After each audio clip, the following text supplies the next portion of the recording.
Qui pourra nous arrêter? Et si Dieu est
Amen. Rendez-vous compte que le Dieu de l'univers habite en nous. Nous pouvons tout accomplir. Amen. Parce qu'il est sans limite. Amen. Amen. Merci Père éternel pour la grâce que tu nous donnes d'être aujourd'hui ici, Seigneur, de louer, d'adorer en esprit, en vérité, Seigneur. Change encore les choses qui doivent être changées dans nos cœurs, Seigneur, afin que nous puissions être encore plus dans la joie, plus avec toi, Seigneur Jésus. Tu voulons t'honorer aujourd'hui, reçois toute l'honneur, toute la gloire. Tu vois les chants que nous avons élevés pour toi, Seigneur. Et nous te remettons, Seigneur, tous nos cœurs avec, Seigneur, parce que toi tu mérites. Que nos voix s'élèvent pour toi, Seigneur. Amen.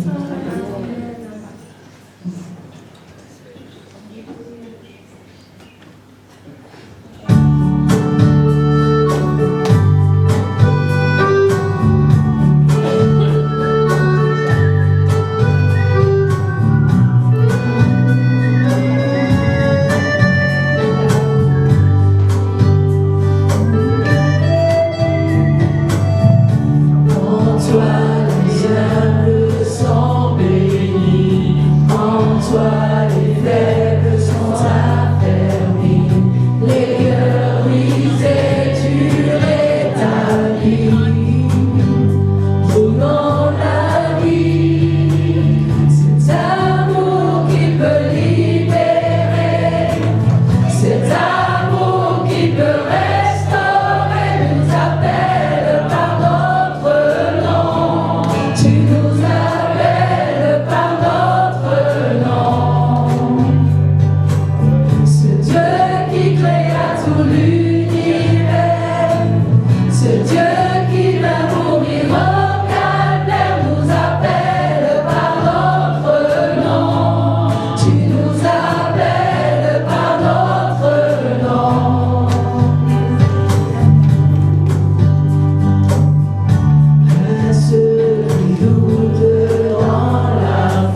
cet amour. Jésus. Amen. Tout à l'heure, vous chantez « Tu peux tout ». Est-ce que vraiment vous le croyez quand vous allez chanter? Amen. Alors, ce que je vous demande, vous allez fermer vos yeux, vous allez mettre votre main sur votre cœur. Un des sujets qui vous préoccupe autant, il y a des sujets qui nous préoccupent, et vous allez mettre votre main et vous dites « Seigneur, voilà, ce sujet, je n'ai pas trouvé de solution. Je ne sais pas comment faire. Il ne faut pas que cette semaine passe sans que tu me parles, sans que tu me dises le pourquoi et le comment des choses. Je veux une réponse, puisque tu peux tout. Je te fais confiance en toi. Amen. Fermez les yeux et parlez avec lui. Maintenant, cher Saint-Esprit, merci de glorifier Jésus. Même ils peuvent l'avoir, la réponse maintenant. Pour d'autres, Seigneur, avant la fin de cette semaine, je te remercie pour ta main dans le cœur de mes frères et sœurs. Et c'est pourquoi je brise tout ce qui s'oppose à cela, tout ce qui veut agresser leur vie, tout ce qui leur ment, tout ce qui leur tourmente, tout ce qui les tyrannise, tout ce qui les persécute, soit maudit maintenant dans le nom puissant de Jésus.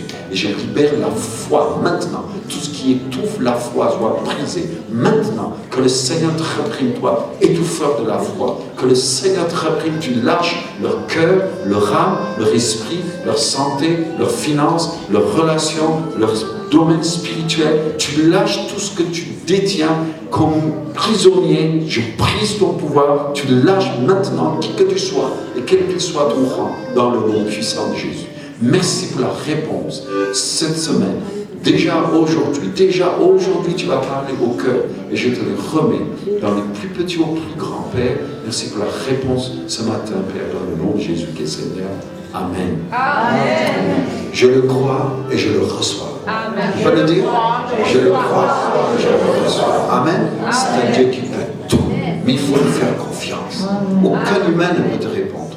Mais ce Dieu que tu adores, tu es venu ce matin, tu es à la recherche de ce Dieu qui est véritable et qui a fait de toi sa demeure. Tu peux lui faire pleine confiance. Amen.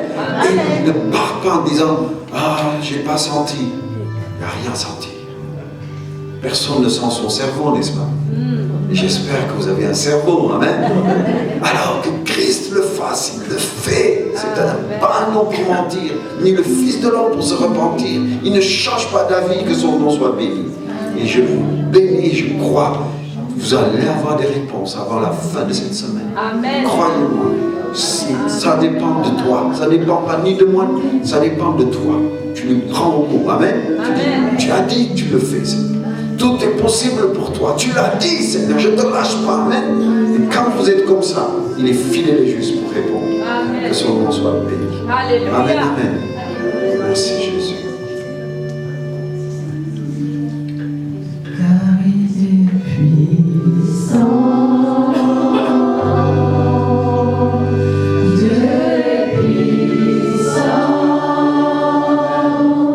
Car il est puissant. Dieu est puissant. Dieu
Parle-lui. En toi je peux tout accomplir, Dieu de l'impossible. Je sais que tu peux. Je sais que tu peux tout accomplir, tu es sans limite. Sur tes problèmes, il est sans limite, sans limite. En toi je peux tout accomplir, Amen. tout accomplir, impossible. Je sais que tu peux tout accomplir, tu es sans limite. En toi je peux tout accomplir,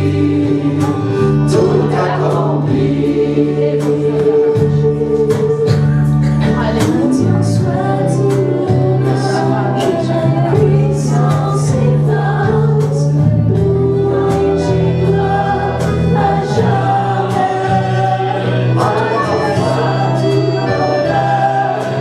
Puissance et force, louange et gloire à jamais. À toi soit tout l'honneur, puissance et force, louange et gloire à jamais. À toi soit tout l'honneur, puissance et force, louange et gloire à jamais. À toi soit tout l'honneur, puissance et force, louange et gloire à jamais. À toi soit tout l'honneur, puissance et force, louange et gloire à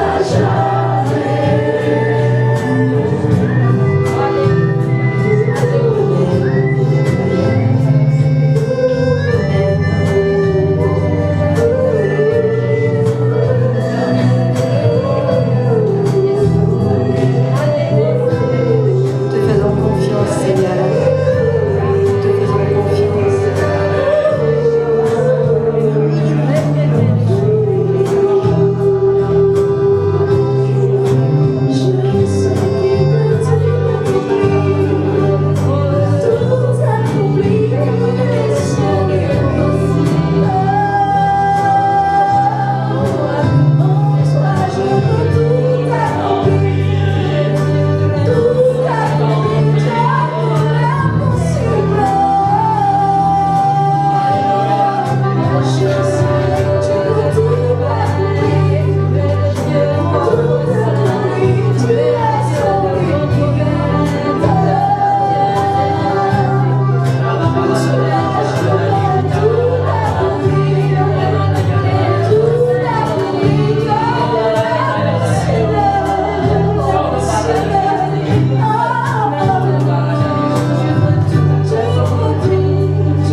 Merci Seigneur Jésus pour ta grâce. Merci Seigneur Jésus pour ton sang précieux qui nous a rachetés auprès du Père. Oui Seigneur Jésus, c'est toi qui as payé le prix pour nos péchés. Oh, gloire à toi, tu es le même hier, aujourd'hui, éternellement. Jésus, tu nous aimes, tu es assis à la droite du Père et tu intercèdes jour et nuit pour chacun et chacune d'entre nous, Seigneur. Alléluia, c'est toi notre meilleur avocat. Oui, gloire à toi, alléluia, amen. Approche-toi près du trône de la grâce. Tu as fait une demande à ton Dieu et crois qu'il va répondre, et il a déjà répondu. Ouvre tes yeux et tu verras la gloire de ton Dieu. Ne dis pas qu'est-ce que je sers ou ce que je fais là, mais tu es là parce que Dieu t'a choisi. Ne doute pas, mais crois simplement. Alléluia. Seigneur, je bénis ton nom. Je bénis ta parole qui dit que dès que quelqu'un est en Christ, il devient une nouvelle créature.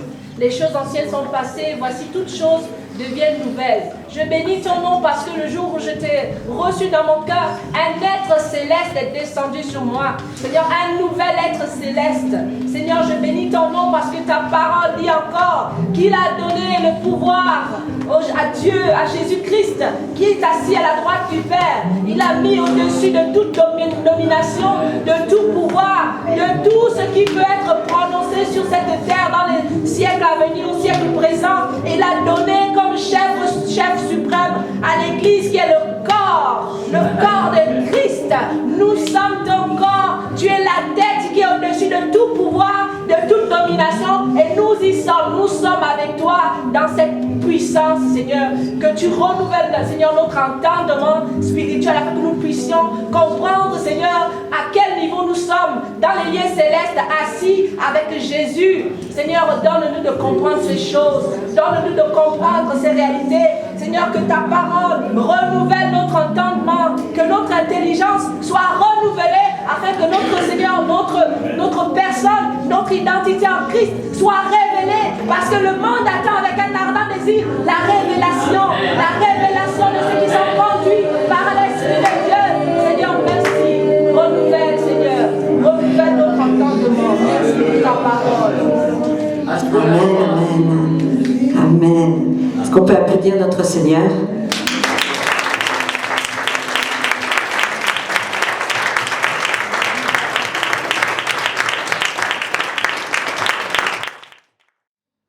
Gloire à Dieu. Amen. Gloire à Dieu. Je vous regardais pendant ce temps de célébration. J'aime regarder les personnes quand on est réunis comme ça. Alors c'est peut-être indiscret, pardonnez-moi, mais je ressens dans l'esprit ce qui se passe au fond des personnes et souvent je suis ému. Par exemple, je regardais Céline tout à l'heure et je sais qu'elle était là au milieu de nous, donc tu es bienvenue Céline. Et je sentais vraiment le poids qui était là dans son cœur, et je sentais l'amour de Jésus qui venait devant elle et qui lui disait « Fais-moi confiance, fais-moi confiance. Tu comprends pas tout, tu sais pas trop ce qui se passe. Ce Dieu impossible qui fait des choses impossibles, qui est extraordinaire, tu ne le connais pas encore vraiment, mais il va se révéler à toi si tu le désires. Il ne s'impose pas, il t'aime d'un amour divin, un amour que jamais personne ne t'a donné, un amour que personne n'a pu et su te donner. Et tu as pu être déçu, justement, parce que tu espérais recevoir un véritable amour depuis toute petite. Et le Seigneur te dit, je t'ai vu, je t'ai cherché et je t'aime. Et ça va changer maintenant. Accroche-toi à Jésus, vraiment. De tout. Waouh. Et puis je regardais les uns et les autres. Et chaque fois, alors que je regarde comme ça, il y a des pensées qui viennent sur moi. Et j'essaie d'écouter vraiment ce que le Saint-Esprit veut dire. Parce que, vous savez, il y a un homme qui s'est approché de Jésus parce qu'un de ses serviteurs, un de ses employés était malade. Et Jésus a dit, Seigneur, dis seulement une parole et mon serviteur sera guéri. Une seule parole de ta bouche, Jésus. Amen. Et quand je me tiens dans un auditoire comme ce matin, je sens le cœur du Seigneur qui bat pour chacun. Et je sais qu'il a une parole pour nous, une parole qui peut te restaurer en un instant, te remettre sur pied surnaturellement. Amen. Donc c'est important d'écouter ce que le Saint-Esprit dit. Et quand il m'a parlé pour Céline, voilà, j'ai reçu et je lui donne, et puis je dis, vas-y Seigneur, maintenant, fais ce qu'avec cette parole, toi tu sais faire. Et je voudrais juste que vous puissiez vous attendre vraiment à une parole qui vienne de lui et qui vous transforme. Hier, je disais que pendant 4 jours, nous avons été conduits avec une équipe chez nous, une petite équipe restreinte, aller au cœur d'un festival démoniaque, le Mantra Fest, dans lequel il y avait toutes sortes de sensibilités spirituelles, toutes sortes d'autels élevés à des divinités étrangères, des puissances démoniaques, occultes, où des gens étaient en transe, où des gens communiquaient avec des démons, où il y avait énormément de choses qui se passaient. Et le Seigneur nous a dit, allez au milieu, et dans cet endroit-là, couvert par le sang de Jésus, entouré d'une armée d'intercesseurs, vous allez faire rayonner ma gloire. Et nous sommes allés là-bas. Oh, pas en fanfaronnant, pas en disant ça y est, on arrive.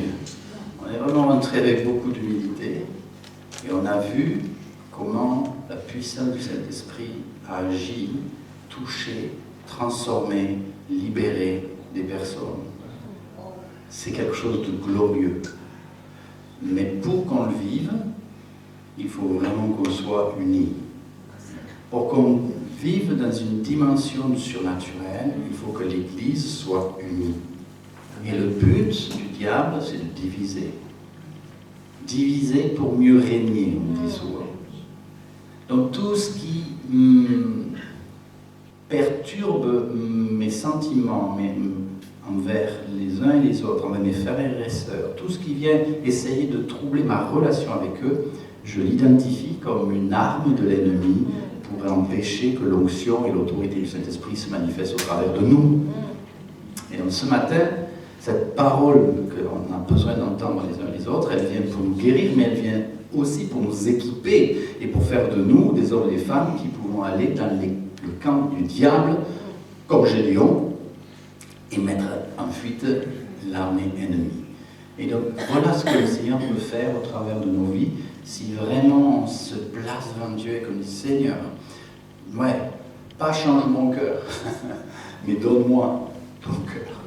Fais de moi un homme, fais de moi une femme qui va vraiment pouvoir œuvrer pour l'avancement de ton royaume. J'ai pas envie de jouer. J'ai pas envie de jouer parce qu'en face, on ne joue pas. En face, on détruit.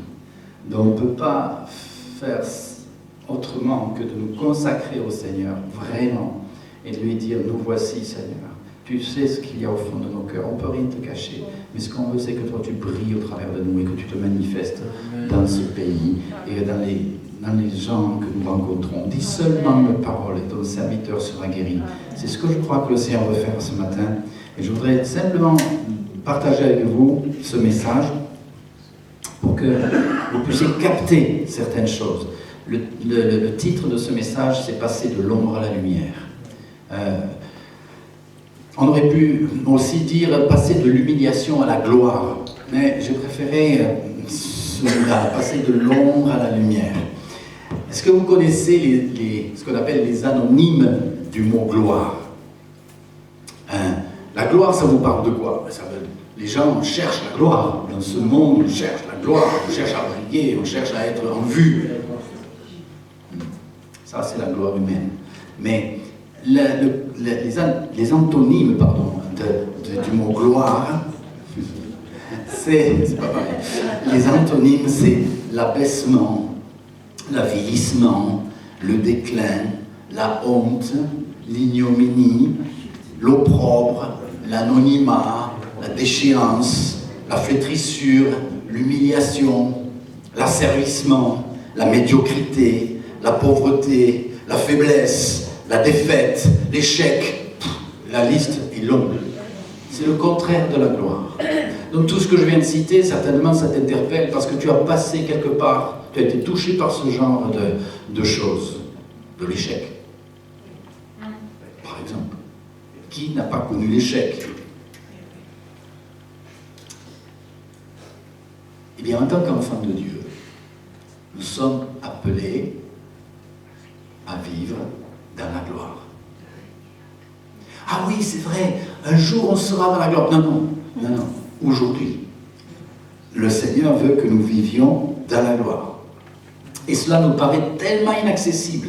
Il y a des promesses divines qui sont pour vous et moi, et on a l'impression que plus on essaie de les attraper, et plus elles s'enfuient.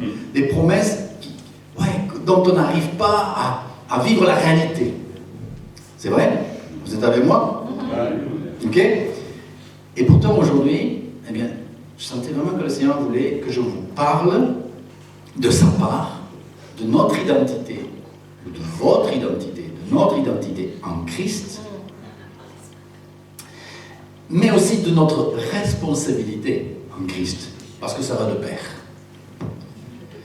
Parce que quand on a bien compris qui nous sommes en Christ et quel est le mandat et la responsabilité qui est la nôtre maintenant que nous sommes à Christ, eh bien il y a là des clés qui ouvrent la porte du surnaturel. Et ce surnaturel, on en a absolument besoin.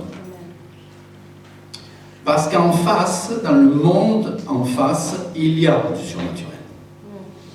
Les gens que j'ai rencontrés la semaine dernière parlent en langue, prophétisent, posent les mains sur les malades et les guérissent, chassent des démons, entre guillemets. Il y a des délivrances. Mais vous dites, c'est quoi ce truc? Satan est un faussaire, il imite, il a connu, comme disait Théphérie hier, Dieu mieux que nous. Il a vécu Lucifer dans la présence de Dieu pendant un certain temps. Il connaît comment tout est organisé, structuré dans le monde spirituel. Et il a emporté avec lui une partie des armées angéliques et il a ordonné les choses selon ce qu'il avait vu auprès de Dieu. C'est un imitateur, un faussaire.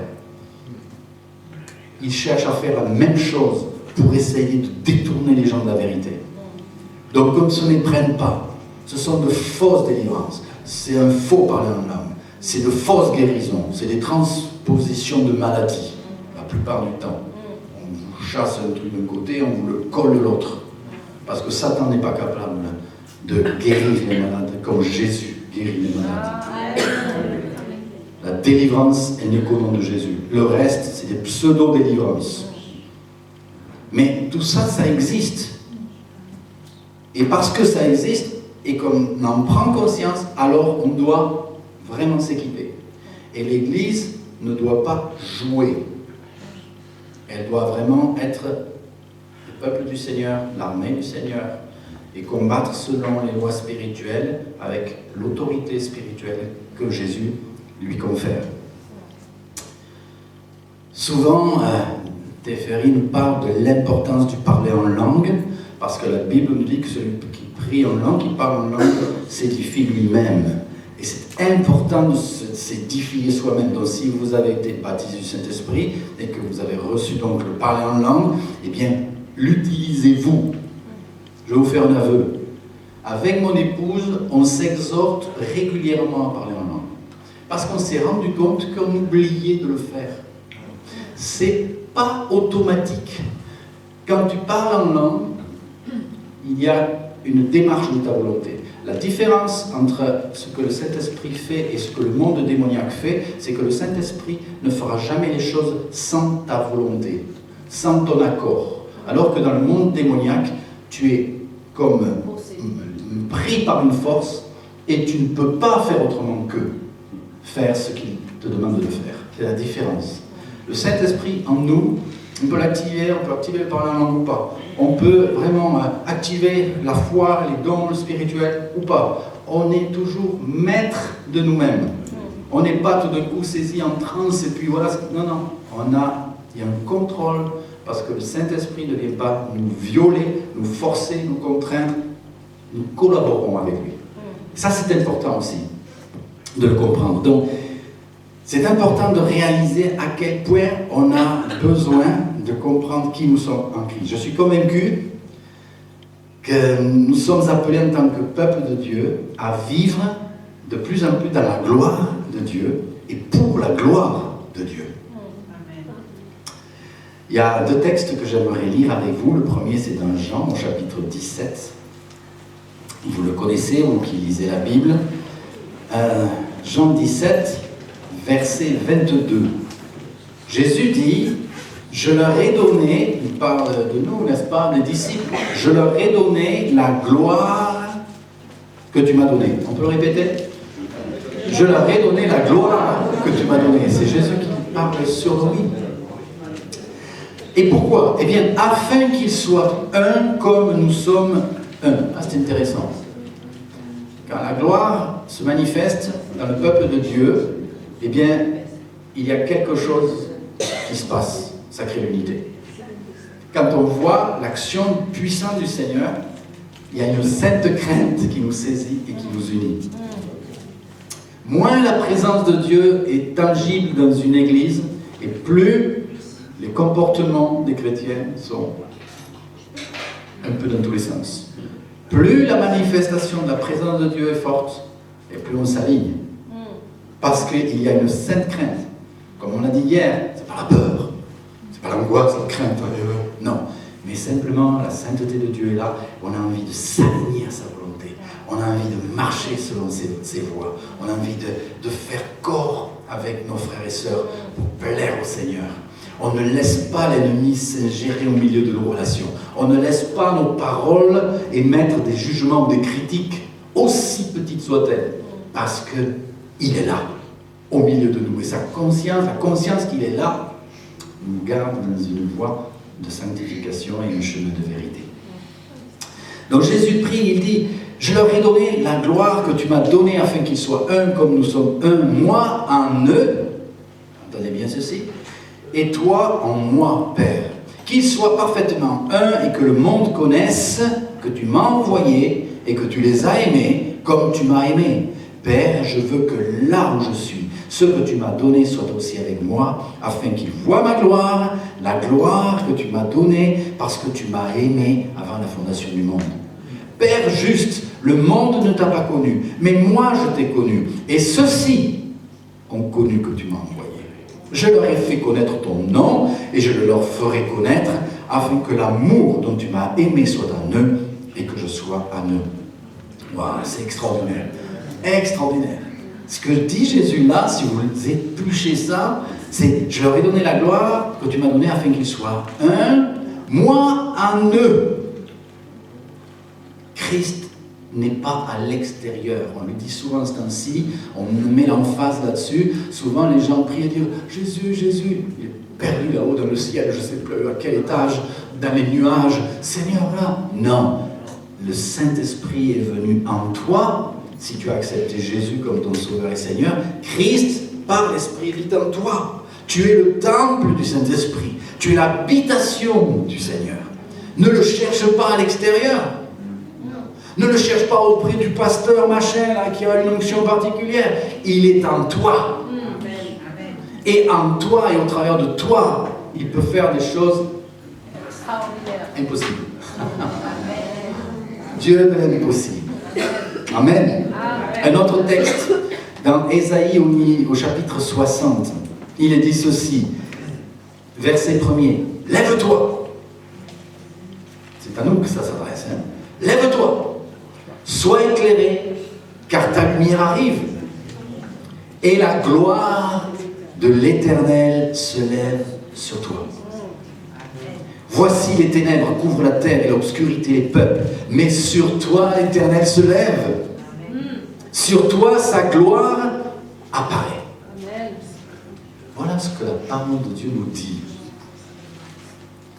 Vous savez, les Hébreux sont passés à côté à un moment donné parce que les paroles qu'ils entendent dire, ils ne les reçurent pas avec foi. Ils ne crurent pas les paroles que l'Éternel leur donnait. Ils ont douté. Et nous, eh bien, nous pouvons être exactement dans la même attitude. Le doute. Oui, ça c'est pour Jean-Hubert. Ça c'est pour Théphérie. Ça c'est pour peut-être Fabrice et les autres. Mais moi, qui suis-je moi? Avec toutes les galères que j'ai. Ça ne va pas tout ce que je vis moi au quotidien. et on me parle de trucs inatteignables. Non, non, non. Christ fait sa demeure en toi, et parce qu'il fait sa demeure en toi, il change totalement toutes choses au-dedans de toi. Tu es son temple. Est-ce qu'on peut dire cela? Je suis le temple du Dieu vivant. Je suis le temple du Dieu vivant. Je suis l'habitat du Saint-Esprit. Je suis l'habitation permanente du Saint-Esprit. C'est pas juste un petit courant qui passe là, ouvrez la porte, il est sorti. Non, il fait son habitation permanente en moi. Oui, mais tu comprends, Jean-Hubert, tu sais pas les combats que j'ai, les mauvaises pensées, les luttes, les ceci. Par moi, il y a des trucs impurs qui m'arrivent, nanana. Il a décidé, parce que tu lui as dit oui, Jésus, change ma vie, transforme-moi, pardon pour mon passé, je t'accepte dans mon existence. Il t'a pris au mot. Et il a décidé de venir en toi. Maintenant, il veut prendre de plus en plus de place. Hier, on le disait, Jean-Baptiste, il disait, il faut qu'il croisse. Et que moi, je diminue. Mais croisse, oui, croisse, c'est pas la même chose. J'ai entendu un bruit là, de grenouille quelque part, dans l'enregistrement. Il faut qu'il grandisse. Voilà, comme ça, j'ai mis un terme. Il faut qu'il prenne toute la place. Et qu'est-ce qui se passe quand Jésus prend de plus de place? Moi, j'en prends de moins en moins. Le moi, Jean-Hubert, oh, il y a du travail encore, hein, c'est pas fini. Amen.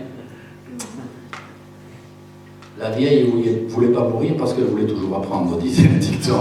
Donc on veut apprendre. Donc on continue à vivre, hein? Et on veut que Jésus se glorifie vraiment en nous. Alléluia. Amen. Si nous regardons le monde actuel, eh bien, nous pouvons mesurer toute la morosité et la vision pessimiste qui s'en dégage. Tout est poussé à nous conduire à la dépression. C'est vrai. Ça va mal, le pouvoir d'achat, les guerres, les maladies, les trucs bizarres qui arrivent de tous les côtés. Vous savez, il y a quelques décennies, moi je fais partie des dinosaures maintenant, mais il y a quelques décennies, eh bien, on entendait les punks qui disaient « no future », pas de futur. Mais ça va pas changer. Notre jeunesse aujourd'hui, eh bien, s'inquiète. Des mecs, vers où on va? Alors soit on fait l'autruche, on plante la tête dans le sale, et puis on laisse dire... On fait le dos rond, mais si on a un tant soit peu qu'on regarde un peu autour de nous, on dit waouh, c'est plutôt bizarre ce qui se passe dans ce monde. Et c'est vrai. Mais c'est vrai. Mais pour autant, en tant que fils et fille du royaume de Dieu, on a quelque chose de plus. Sinon, c'est pas la peine que vous veniez ici le dimanche ou une semaine. Fermez vos Bibles, mettez-les à la poubelle. Mais si réellement ce Jésus est vrai, si la Bible c'est la parole de Dieu, ah waouh, on a quelque chose de plus, on a un trésor. On a la vie éternelle. Et cette vie éternelle, elle n'est pas pour le futur, elle a commencé dans le présent. On y est dedans. Et parce qu'on est dans cette vie éternelle, dans ce présent de Dieu, on vit et on marche avec Dieu et on s'attend à des exploits et on fait des exploits. Amen. Mettez dehors celui qui cherche à vous déprimer, dire ouais, tu vois, ça va pas, bim bam boum, il vous tape sur la tête. Mais redressez-vous, mettez-lui en un bon. Il y a plus de joie à donner qu'à recevoir. C'est biblique.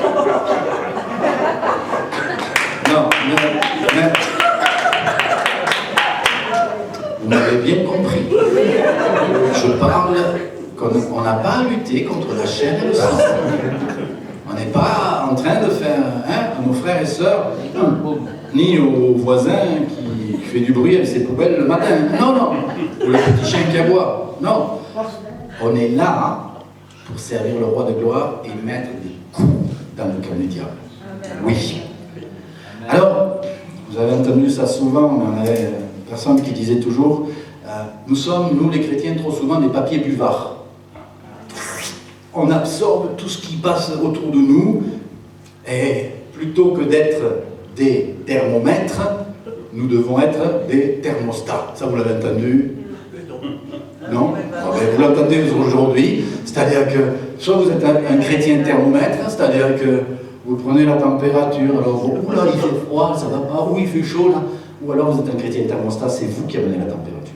Quand vous rentrez dans une pièce, soit vous amenez la lumière, parce que vous êtes habité de la lumière, et c'est les ténèbres, mais vous, parce que vous êtes là, vous amenez la lumière. Amen. Quand on est au milieu de ce festival avec plus de 800 personnes qui célèbrent des faux dieux, eh bien vous rentrez, vous êtes la lumière. Amen. Et parce que vous êtes la lumière, les ténèbres, elles se dispersent. Sois conscient de ce que tu es. Amen. Être conscient de notre identité en Christ. Christ en moi, l'espoir de gloire. Parce qu'il vit en moi, la lumière de Christ jaillit de moi. Par toutes mes pores, par mon regard, par mon visage, par mes paroles, même dans mes silences, Christ se manifeste. C'est ça la vie chrétienne, normale.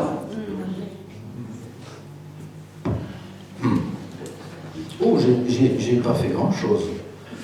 J'en avais jusqu'à ce soir. Donc, vraiment notre mandat commun en tant que chrétien, là je parle à l'Église du Seigneur Jésus, eh bien, c'est d'absorber l'état d'esprit de ce monde pour le mettre de côté et amener l'atmosphère du ciel. Amen. On est là pour... Quand quelqu'un arrive au milieu de nous, quand nous rencontrons quelqu'un, la personne est déprimée, elle n'est pas bien, puis un autre contact, Alléluia. c'est libre. Tu le sens? Tu sens la différence? Quand on est dans le monde, on est sous une chape de plomb. On va au milieu du peuple du Seigneur. Tout d'un coup, on se dit, wow, qu'est-ce qui s'est passé? L'Esprit du Seigneur est là. Et nous sommes appelés, toutes et tous, à être des agents de transformation et de changement. Amen. Tu peux mettre un badge, agent de changement, agent de transformation, témoin, pas de Jéhovah, témoin du Christ, ambassadeur du royaume de Dieu. Ça, c'est le badge. Mais c'est plus qu'un badge, c'est pas une étiquette, c'est une réalité que je vis au-dedans de moi. Dans Romains chapitre 12, Paul va dire, ne vous conformez pas au siècle présent, mais soyez transformés par le renouvellement de votre intelligence, afin que vous discerniez quelle est la volonté du Seigneur, ce qui est bon, ce qui est agréable et ce qui est parfait. Soyez transformés. Seigneur, vas-y, continue la transformation en moi.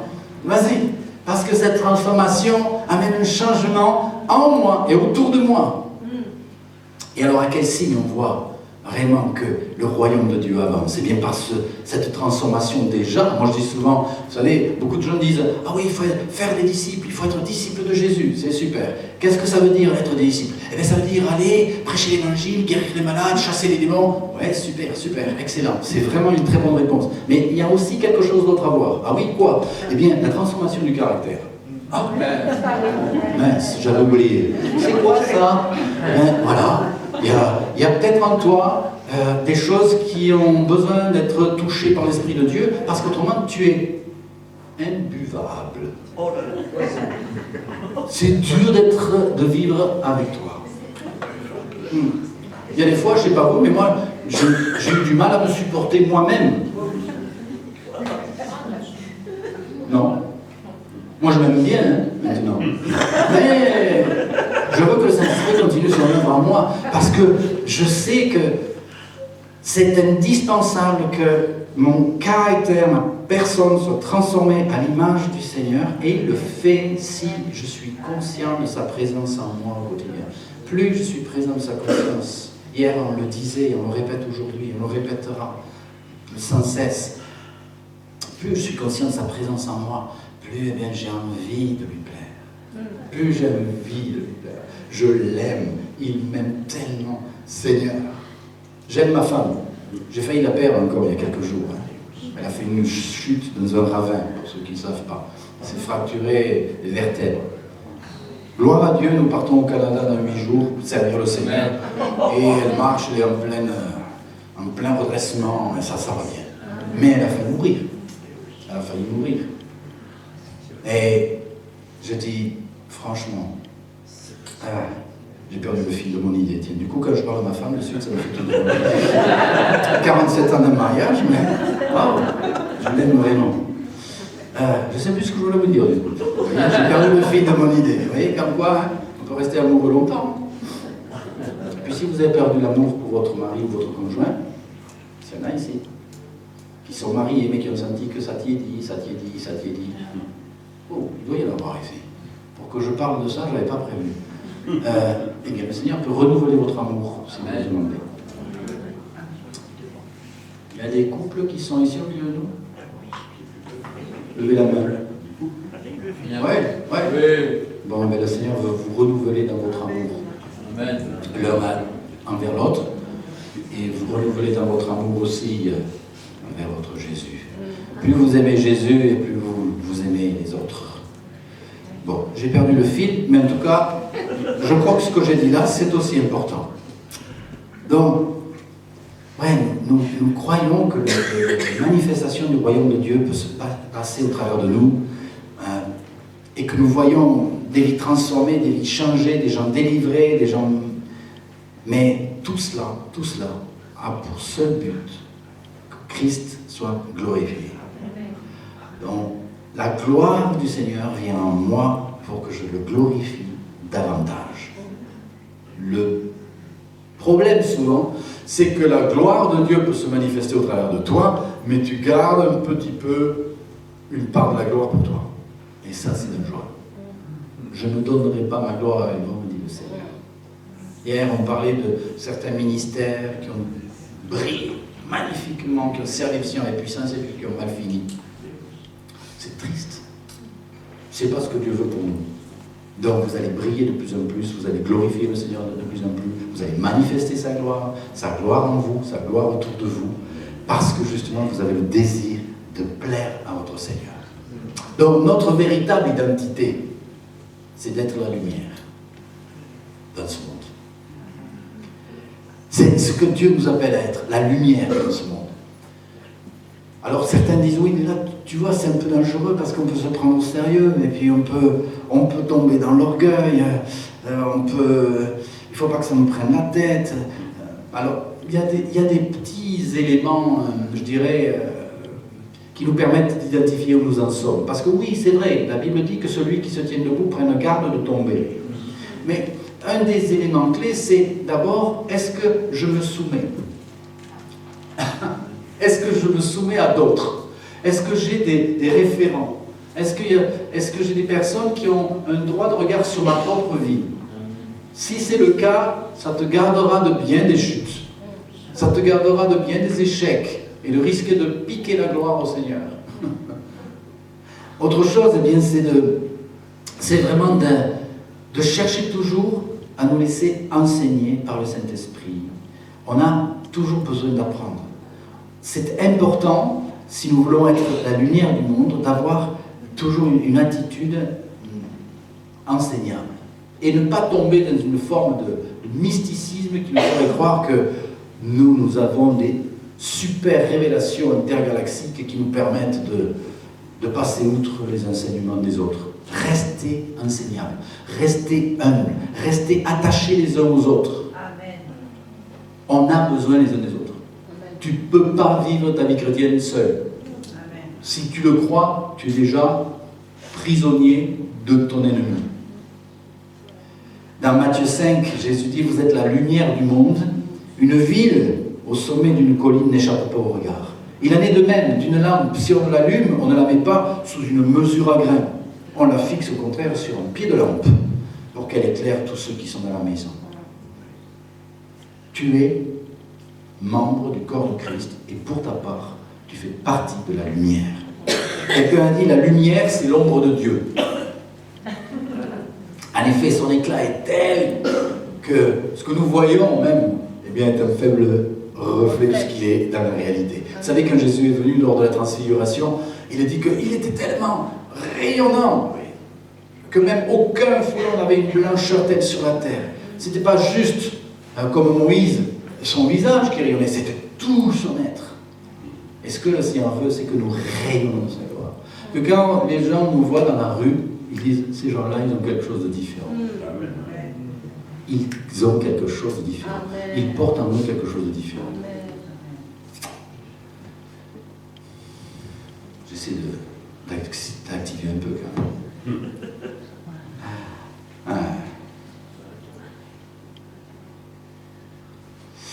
Vous savez, ce qui peut vraiment vous empêcher de manifester la gloire du Seigneur, c'est un autre sujet, un autre point. C'est lorsque vous fixez vos regards sur vos défauts. Ça, on n'y pense pas souvent. Mais c'est important d'arrêter cette façon qui est la tienne, de passer ton temps à regarder tes faiblesses, au lieu de regarder ce que le Seigneur est en train de faire en toi. Il te rend fort et pas faible. Et souvent, on s'arrête à nos défauts. Et la Bible nous dit, dans Romains 4, il a été livré pour nos fautes. Il est ressuscité pour que nous soyons déclarés justes. Dans 1 Corinthiens, il est dit, il a été fait pour nous sagesse, justice, sanctification et rédemption. Tout à l'heure, on l'a dit au moment de la Sainte Seine, c'était, je crois, Jean qui a cité cela. Mais Jésus a été fait pour nous. Justice de Dieu. C'est fait. Donc souvent, nous, on regarde, non, mais je suis pas ci, je suis pas ça. Et à cause de ça, eh bien, tu es en train de te tirer une balle dans le pied. Tu te maintiens dans l'incrédulité. Tu te maintiens dans le doute. Au lieu de te maintenir dans la foi que Dieu est en train de transformer de jour en jour, de gloire en gloire, à la ressemblance de son Fils. C'est Bill Johnson qui a écrit ceci. Jésus-Christ était pleinement Dieu. Il n'était pas un être créé. Pourtant, il s'est fait homme. Il a vécu pleinement dans les limitations humaines. Sa capacité à exercer la puissance, à marcher sur l'eau, à œuvrer dans d'innombrables autres manifestations divines, était entièrement due au fait, qu'il était, lui, sans péché. Dieu n'exauce pas les pécheurs, lui a-t-on dit. Et il s'est donné totalement au Saint-Esprit. Il est devenu un modèle. Mais c'est lui qui a porté sur lui notre condamnation. C'est lui qui a été fait pour nous sagesse, justice, sanctification et rédemption. Sans lui, on ne peut rien faire.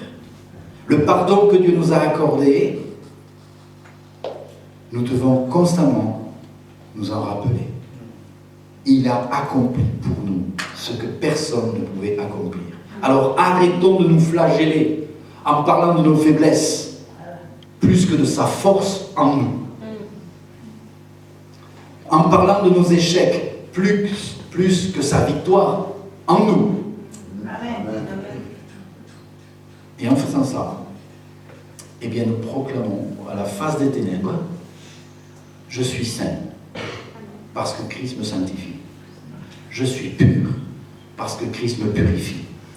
Je suis juste, parce que Christ me justifie. Je suis fort, parce que Christ me fortifie. Je suis loin, parce que Christ me qualifie. Amen. On va dire, ça s'appelle la confession positive. Non, c'est la confession de la parole de Dieu. Et ça change totalement notre vie. Je vais sauter pas mal de choses, mais j'aimerais juste vous parler de quelqu'un qui est comme vous et moi, peut-être parti dans la vie, on va démarrer dans la vie, avec beaucoup d'inconvénients majeurs qui pouvaient l'empêcher de réussir. Je veux juste citer son témoignage pour que vous essayiez de vous emparer par la foi de ce que Christ fait et a fait de vous et de votre véritable identité. Nous sommes le peuple de Dieu. Amen. Une génération destinée à vivre sa gloire. Amen. Dans sa gloire et pour sa gloire. Amen. Alors je vais vous citer le témoignage d'un homme dont vous avez entendu parler parler certainement, bon, il n'est pas de notre époque, il est d'une époque un peu plus lointaine, mais c'est Thomas Edison. Vous avez entendu parler de lui? Ben, il disait ceci: le moyen le plus sûr pour réussir est toujours d'essayer une fois de plus. Retenez ça. Le moyen le plus sûr pour réussir est toujours d'essayer une fois de plus. Il a été l'inventeur de l'ampoule électrique incandescente, de la pile alcaline. Il a déposé 1093 brevets. Comme le télégraphe duplex, le phonographe. Nous sommes en 1877. En 1882, il fonde la première centrale électrique qui s'appelait Edison Electric Company. Il est le précurseur du cinéma et il a créé la première caméra en 1888. À sa mort, il avait encore 40 projets sous le coude. Un inventeur hors pair. Alors, j'aimerais vous faire le résumé de son histoire. Il est né aux États-Unis en 1847. Il est le dernier fils de Samuel et de Nancy Edison Elliott. Son papa fut tour à tour brocanteur, épicier, agent immobilier, charpentier. Sa maman était dans l'enseignement. Alors qu'il n'avait que 8 ans, il rentre un jour de l'école avec une lettre destinée à sa maman. Il lui dit: maman, mon instituteur a demandé que je te remette cette lettre et que je la remette rien qu'à toi. Alors sa maman ouvre la lettre, elle la lit silencieusement, et avec les yeux pleins de larmes, la lit ensuite à son fils. Votre fils est un génie. Cette école est trop petite pour lui. Nous n'avons pas assez de bons enseignements pour l'instruire. Veuillez le faire vous-même.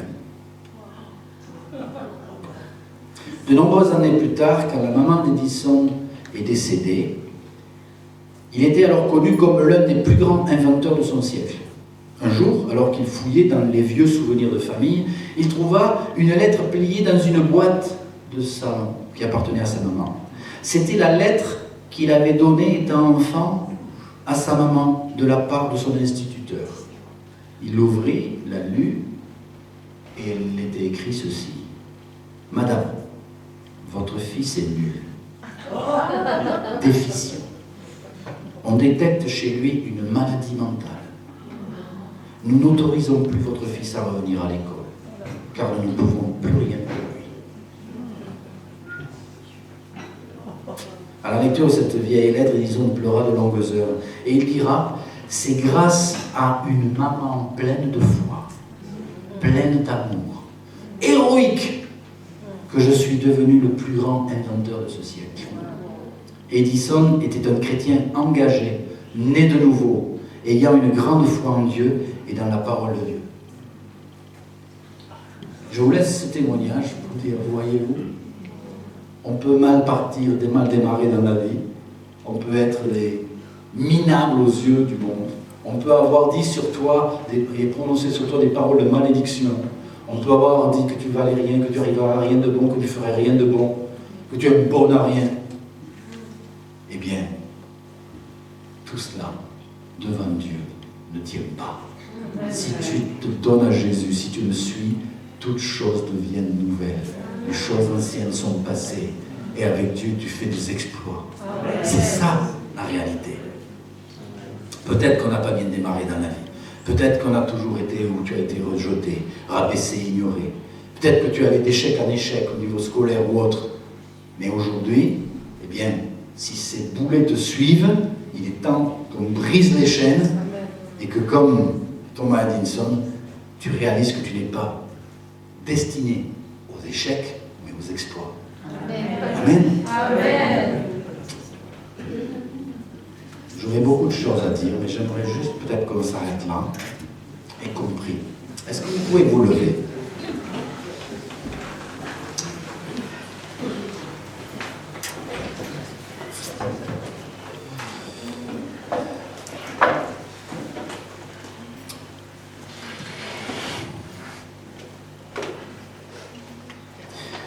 Comprenez que dans ce message, mon objectif, c'est vraiment de nous pousser les uns et les autres à rentrer dans une dimension d'onction et la puissance du Saint-Esprit, telle qu'elle nous a été promise.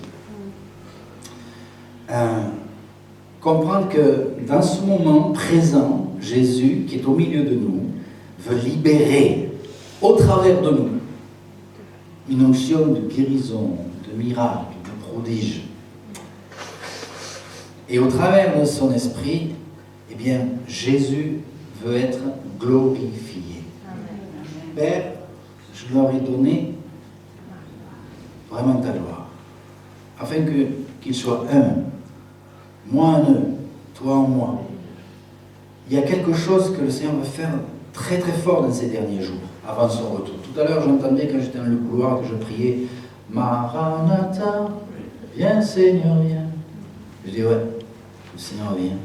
Mais avant que le Seigneur vienne, et il ne tarde pas, nous devons réaliser quelle est la part de responsabilité qui nous incombe et quelle est l'onction qu'il déverse sur nous pour accomplir sa mission.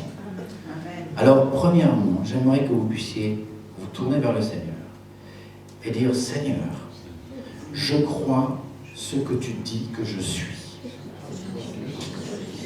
Qu'est-ce qu'il dit de toi? Il dit « Tu es la lumière du monde, tu es le sel de la terre. » Donc, Seigneur Jésus, je crois que ce que tu dis de moi est vrai et je l'accepte dans ma vie. Maintenant, je m'interdis à partir de ce jour de prononcer des paroles qui me rabaisseraient, des paroles de mépris. Je ferme mes pensées à tout esprit qui veut essayer de m'intimider, qui veut essayer de m'empêcher d'être ce que toi tu as décidé que je sois. Je ferme ma bouche à l'ennemi. Je ne prononcerai pas ce qu'il voudrait que je prononce. Mais j'ouvre ma bouche au Saint-Esprit pour proclamer ce qu'il veut que je proclame. Car c'est en croyant du cœur et en confessant de ma bouche que je parviens à la plénitude du salut. Amen. J'aimerais que vous proclamiez avec moi ce que Jésus a fait pour nous, donc pour toi. Jésus, tu as été fait pour moi. Justice, sanctification et rédemption.